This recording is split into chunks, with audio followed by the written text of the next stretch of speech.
What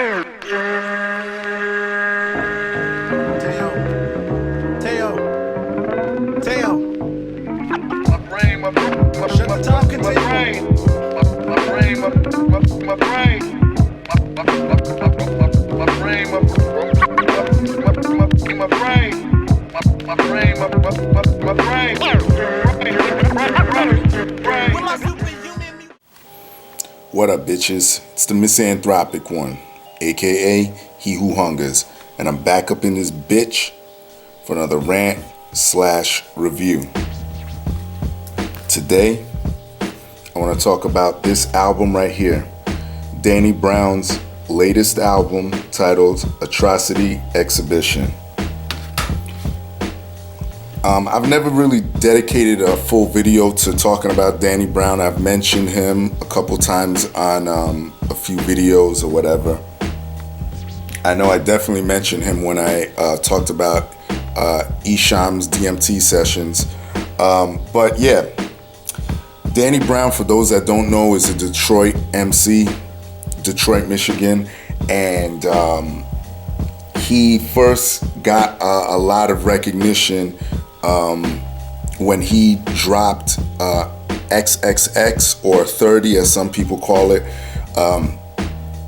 But he put out music before that. I think he put out his first album, correct me if I'm wrong, I believe in 2008, and it was called Hot Soup. They just recently re-released it on undergroundhiphop.com. I got it I think maybe early this year or wherever. I got it a while back, but he's been making noise, and he got even more national recognition when Double XL made him threw him on their freshman freshman, I think it was like 2011 2012 freshman of the year, and when it meant something, because as of late that Double XL list is just straight shit for the most part. But he got national notoriety there. I've been a fan of his since, to be honest, since Triple X or 30, and I went and searched everywhere and got majority of his shit. Definitely a unique MC, definitely a unique character, but I'll get into that once I get into this album here. Alright, so artwork time. There's the front, looks like a X-ray image, like a trippy X-ray image of, I don't know if that's supposed to be him or somebody on there you can see up close. Right there on the back, you got the track listing there. So let's open it up. When you open it, you have an image that transcends all three backs of the digipack there. The background here, let me turn here, you see there's a face right there. And if you take the CD out, the image is just, hold on, let me get that glare out. The image is just completed right there. Back of this, when you open this, just has the title and his name. So let's put this shit away and let's get right into the music. Alright, so I got the insert here.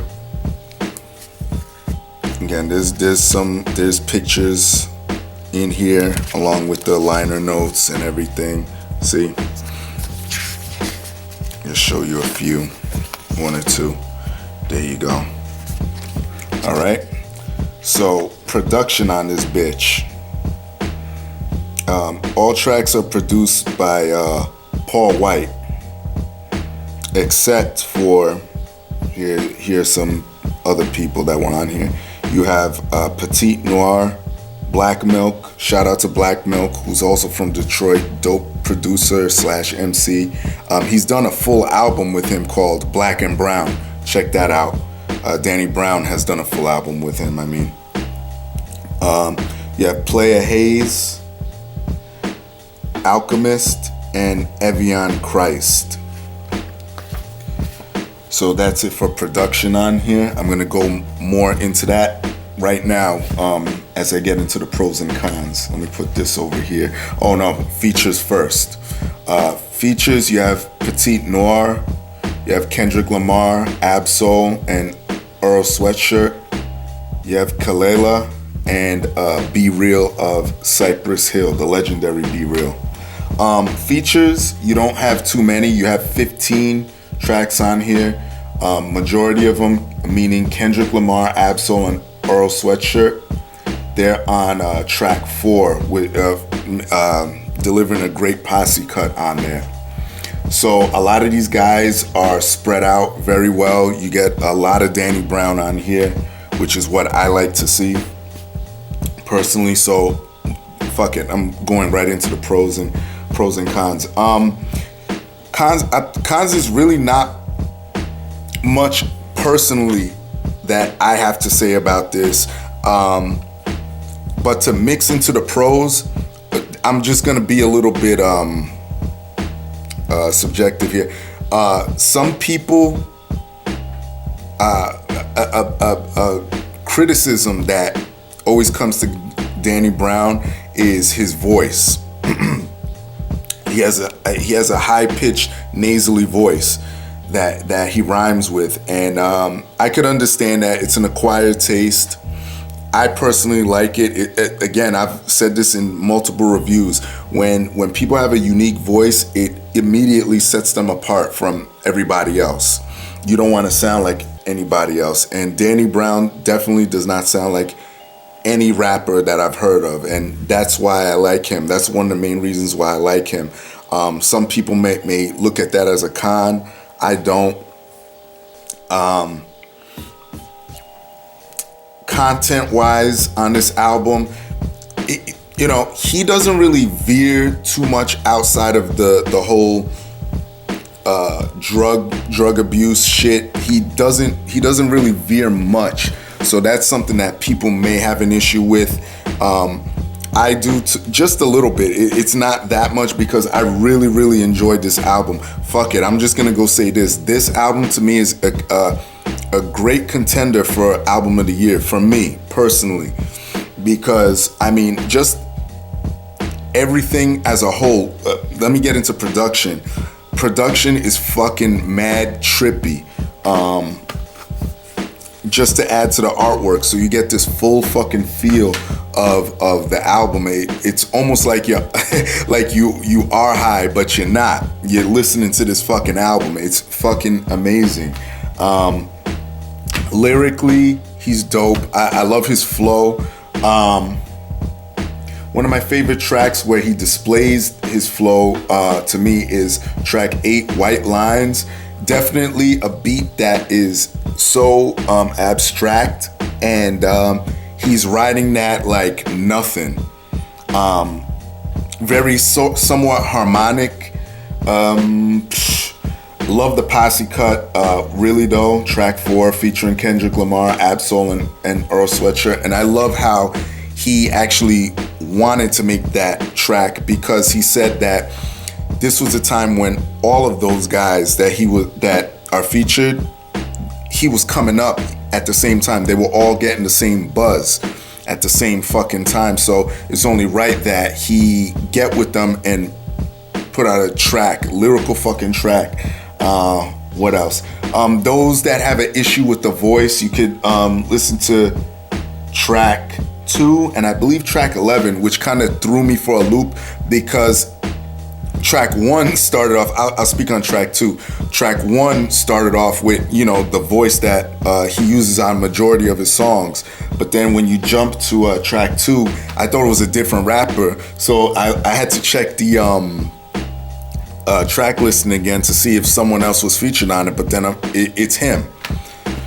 So yeah, I'm really happy with this album. I've been listening to this nonstop. Oh, let me not end it so fast. Track 14 featuring Be Real of Cypress Hill, Get High. that track definitely has that feel.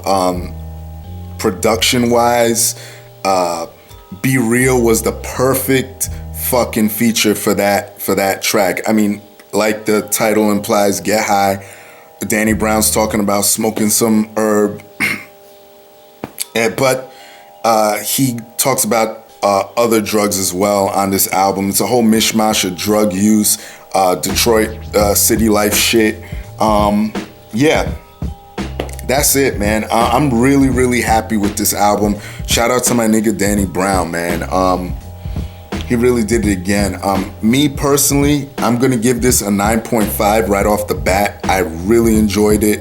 It's been in rotation for a while now. Fuck it. Shout out to Detroit. Shout out to Danny fucking Brown, man.